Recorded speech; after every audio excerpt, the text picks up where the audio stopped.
The reason that you or women you've observed are not getting Mr. Right is because of your behavior. Let me explain. Number one, it's lack of urgency. And you're thinking, well, urgency, why do I need to be urgent, Marquette? Isn't the man the pursuer? Well, yes, but in the specific situation of Mr. Right, it's not entirely true. Often women lack urgency because when they've aged a bit, they become jaded and emotionally scarred. They've experienced heartbreak, trauma too many times, such that when they encounter a man, they're less excited each time. When they encounter a man, they have less faith that it's going to go well and go to where they want it to go, which is long-term relationship, ideally marriage. Inasmuch as that's the case, they're not putting forth as much of an effort. They're not giving as much sacrifice. They're kind of holding back because most of the relationships they've engaged in have not worked. And inasmuch as that's the case, they don't want to overinvest and be disappointed yet again. So as the woman ages and becomes jaded, scarred, and her attitude is soured, she's making less of an investment, thereby ensuring that she's going to get less back. She's putting in less, so she's getting less back. Now, here's the ironic part. You're dealing with Mr. Right. A lot of women that view him as an ideal. So inasmuch as he is an ideal, he has a lot of options. And given that he has a lot of options, he's going to have a low tolerance and high expectations. And so if you're failing to meet his high expectations, he has low tolerance. He's going to get out of there. He's not going to regard you well. He's not going to treat you well. Therefore, things won't flourish. There you go. So that's the first piece, is that your age, your excessive experience are all things that are going to detract from your ability to be successful, because it's going to change your mentality over time and the way that you interact with that man. I mean, if you've dated a bunch of guys, some of them cheated on you, lied to you, physically abused you, those are all things that make you increasingly suspicious of the new guy. Now, Mr. Right, he might be a guy who doesn't drink, doesn't use alcohol, would never lay a hand on a woman, would never tell a lie to a woman, but you're viewing him with suspicion and you're treating him like that. So basically, you found the guy who has no criminal record, completely innocent, but you're treating him like a criminal. So that's how you're self-sabotaging. Secondly, you're in a situation wherein you're the woman, he's the man, you need to be feminine, he's going to be masculine. There's a lie where people talk about masculine energy, feminine energy. Nonsense. If you're a woman, you should always be in your feminine energy. You should live there. There's really nowhere else to live. If you're a man, you're always masculine. Full stop. Pride and being prideful, it's often spoken of as a bad thing, but this is actually not the case. Pride is what has men being ambitious, striving for more, trying to make their family name a strong name, making sure that their last name means something. So when you give it to a woman, she receives a true gift. Pride is important for a man. Pride is very detrimental for a woman. Pride means you have a masculine woman. Pride means that you have a woman who's competitive with you as a man, right? She's trying to outdo you, out-earn you, dominate more than you. It's always a terrible thing. Women who are prideful will never be able to secure Mr. Right, because Mr. Right, as I said before, has high standards, low tolerance. Because he's in a boss's position, he gets to select women.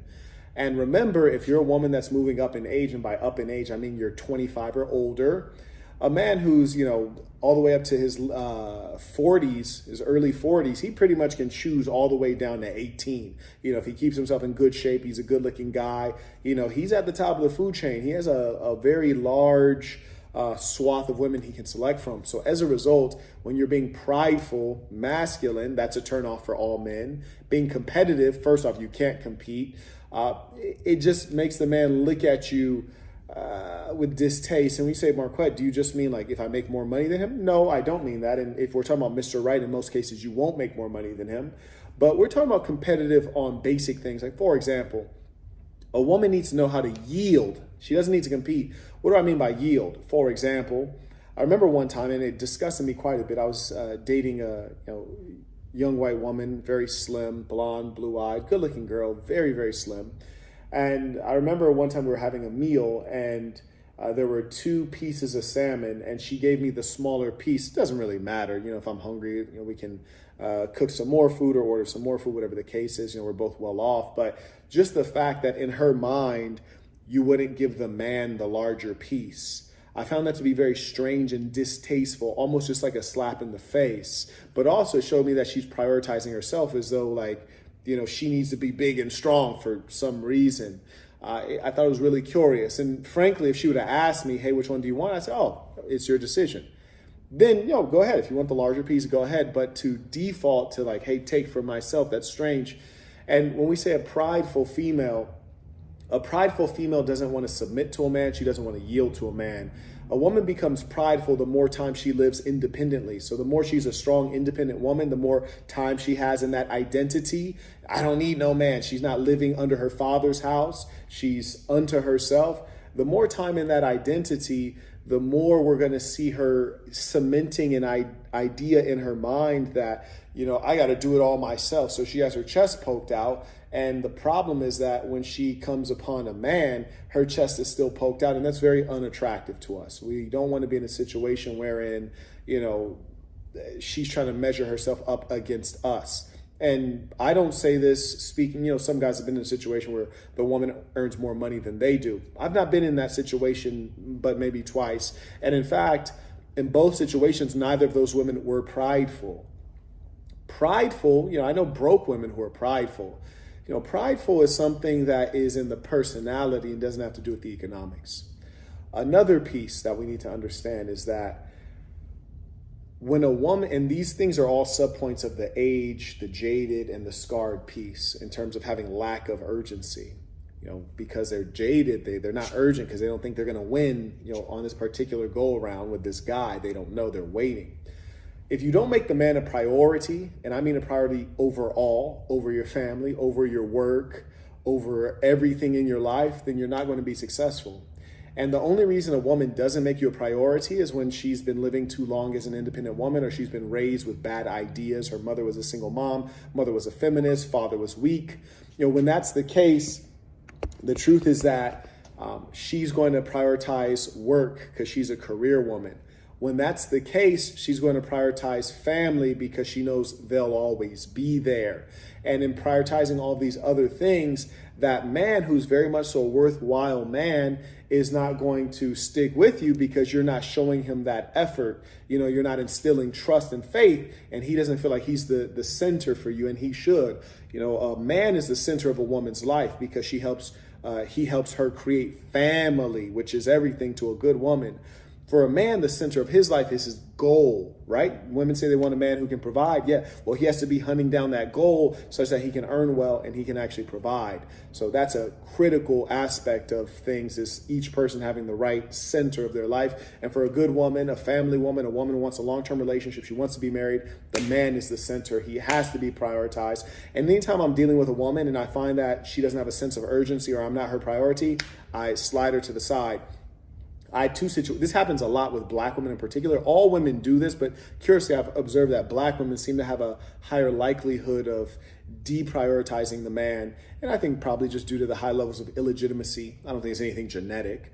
But I remember one situation with a black woman. I said, hey, let's meet up. Let's get together. I offered her my time. And for me, it takes a lot of energy, emotional and psychological, for me to say, okay, I'm going to give you my time. I'm going to make this investment in you of time, effort, capital, to spend time and figure out who you are and if you're worthwhile and if we can do something. And then by then she was like, oh, well, why don't we just wait till blah, blah, blah time when we're already going to, come together for this event. And at that point I was like, oh, nope, I'm done. Nope, I'm done.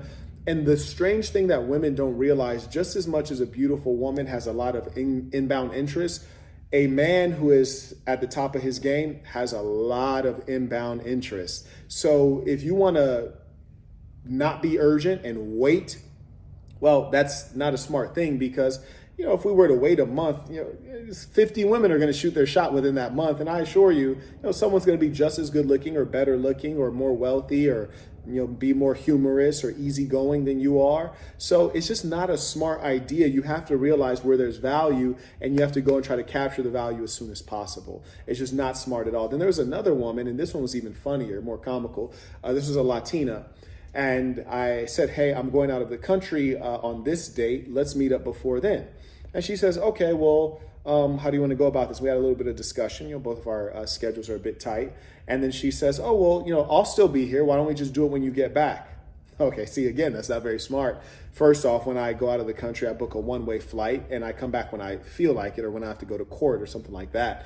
when there's a requirement that I be present. Otherwise, I come back when I feel like it. I might be gone for 2 months, 3 months, or just might not come back. You just never know.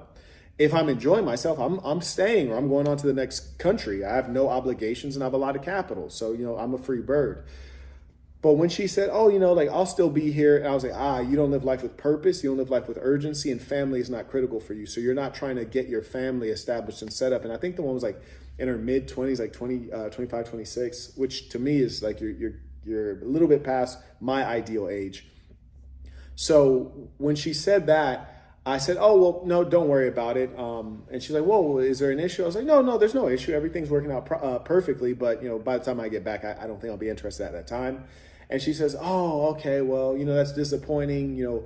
I totally understand. I'm just going to make sure I learn this for the next guy, or the next guy I meet that I'm interested in. I'll be more with it, be more urgent.